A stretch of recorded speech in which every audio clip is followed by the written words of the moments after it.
Ce serait faux de penser à l'avance qu'il y a des résistances et qu'il va y avoir des compromis à faire. Au contraire, plutôt que des compromis, il y a des nouvelles possibilités dont on peut exploiter. Et si quelqu'un ne veut pas que sa maison ait l'air préfabriquée, elle n'aura pas l'air préfabriquée de toute façon. Monsieur White, une maison usinée, qu'est-ce que c'est exactement? Bien, c'est pas tellement différent en fait d'une maison conventionnelle. C'est tout simplement parce que c'est fabriqué en usine sur le principe d'une chaîne de montage. Donc, ces modules-là, c'est en général des modules des panneaux, dépendamment du système, sont fabriqués en usine dans un environnement contrôlé, ensuite transportés et assemblés sur place sur des fondations qui ont été préparées à l'avance et qui reçoivent tout cet élément préfabriqué sur place. Donc, c'est beaucoup plus rapide et il y a le contrôle de la qualité, évidemment, qui se fait en usine, ce qui est plus difficile à faire sur le chantier. Est-ce qu'une maison usinée, c'est la même chose qu'une maison mobile? Non, ce qui distingue les deux, c'est que la maison usinée arrive sur sa fondation et c'est une construction permanente. La maison mobile, pour toutes sortes de raisons, qui sont des raisons techniques, mais aussi des raisons légales, est destinée à ne pas être fixe. En principe, la maison mobile, c'est une maison qui devrait être encore sur des roues. Dès qu'on la met sur des fondations, c'est plus une maison mobile.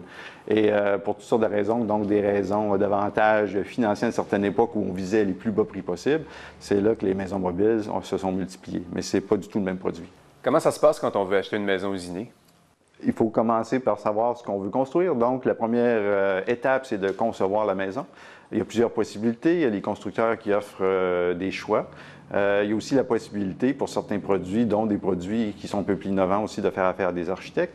Et donc, quand le plan est conçu, par la suite, bien, il faut choisir le constructeur.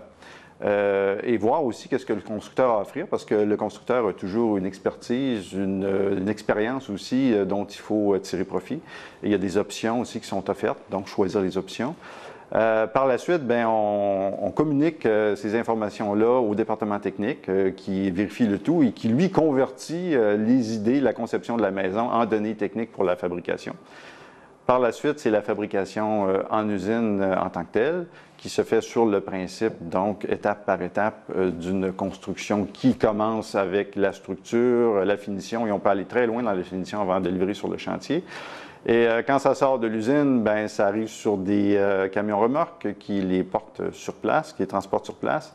Et avec des grues, on soulève ça et on dépose ça en à peine une journée. C'est déjà déposé sur les fondations, qui ont été préparées à l'avance. Donc, on sauve du temps parce que déjà que la construction en usine est plus rapide que la construction sur place. Et puis, le fait de construire les fondations en parallèle aussi font en sorte que finalement, ceux qui achètent des maisons préfabriquées sont plus rapidement à la maison. Pourquoi c'est plus rapide de construire une maison en usine? Si on s'imagine l'image d'une usine par rapport à un chantier, il y a un monde de différence. Sur un chantier, vous avez quelques ouvriers qui arrivent sur place, qui quittent, qui reviennent le lendemain.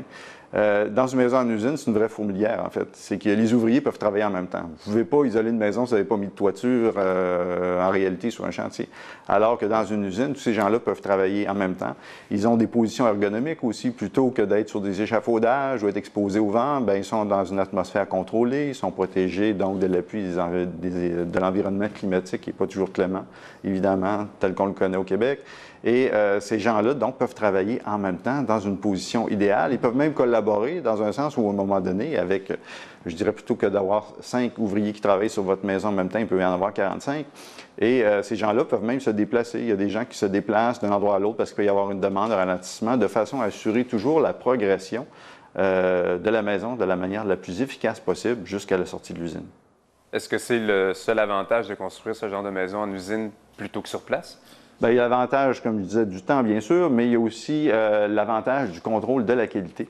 Parce que sur place, vous avez toujours le contrôle de la qualité des produits. Puis il y a de multiples avantages qui s'ajoutent à ça. Par exemple, compte tenu du climat, s'il pleut, qu'il fasse très chaud, vous avez toujours cette possibilité-là de produire la maison plutôt que d'interrompre les travaux. La question du vol, du vandalisme des matériaux, la question de l'empreinte environnementale aussi, parce que quand vous arrivez, que vous déposez une maison sur ses fondations, par une grue, plutôt que d'utiliser le site pendant un mois ou deux, peut-être même 3 mois dans certains cas, vous n'avez pas le même impact environnemental non plus. La gestion des déchets, d'autre part, sur place en usine, vous êtes capable donc de commander les matériaux en quantité suffisante. Vous savez qu'est-ce que vous avez comme reste. Vous êtes capable de récupérer les chutes, ce qui est très difficile à faire sur place, sur le chantier. Le constructeur peut commander aussi ces matériaux en très grande quantité. ce qui fait qu'il peut réserver les prix à l'avance et ne pas trop en commander. Donc, il y a une gestion, une espèce de contrôle finalement de tout le processus qui fait en sorte qu'il y a beaucoup moins de perte d'énergie, perte de temps, perte d'argent. Est-ce que ce genre de construction-là a eu des épreuves que la construction traditionnelle n'a pas pu passer? Oui, évidemment, compte tenu des expériences qui ont été vécues, entre autres aux États-Unis avec les ouragans, l'ouragan Andrew en 1992, il y a eu des évaluations qui ont été faites suite à cet ouragan-là en particulier, pour savoir comment les maisons avaient résisté, en but évidemment de prévenir la situation par l'avenir. Et on s'est rendu compte que la maison fabriquée en usine, parce qu'elle était beaucoup plus rigide pour des raisons de transport, résistait beaucoup mieux aux ouragans et les dommages aussi structuraux étaient minimaux. On sait déjà que la construction de bois par rapport à la construction massive est beaucoup plus résiliente pour les phénomènes naturels comme les ouragans et les tremblements de terre. Et la préfabrication ajoute encore à cette qualité-là parce qu'il y a une plus grande solidité, une plus grande stabilité des composantes. Et quand il y a des dommages, ils sont extrêmement faciles à réparer, ils sont minimaux. Finalement, est-ce que la construction usinée, c'est une bonne option de construction? Vous parlez d'options, je pense que bientôt, ce ne sera plus une option parce que ça va être quelque chose de tout à fait naturel. C'est la voie de l'avenir qui est déjà tracée à l'avance, c'est une voie incontournable. Et il y a tellement d'avantages, ceux que j'ai décrits tout à l'heure, que je pense qu'on serait bien fou de s'en priver d'une certaine façon. Merci, M. White. Avec plaisir.